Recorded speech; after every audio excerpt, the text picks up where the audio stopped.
How to find favorite playlists on Deezer mobile. Hello guys, in today's video I'm gonna show you how to find favorite playlists on Deezer mobile. First, then open Deezer,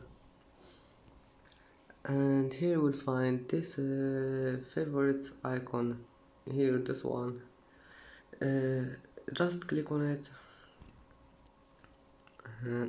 and now scroll down, and as you see here you will find this one, playlists. Then just click on it, and as you see here you will find all your favorite playlists, and that's how to find your favorite playlists on Deezer. And that's it for today's video. Don't forget like and don't forget subscribe, and thank you for watching this video until the end and see you in the next video.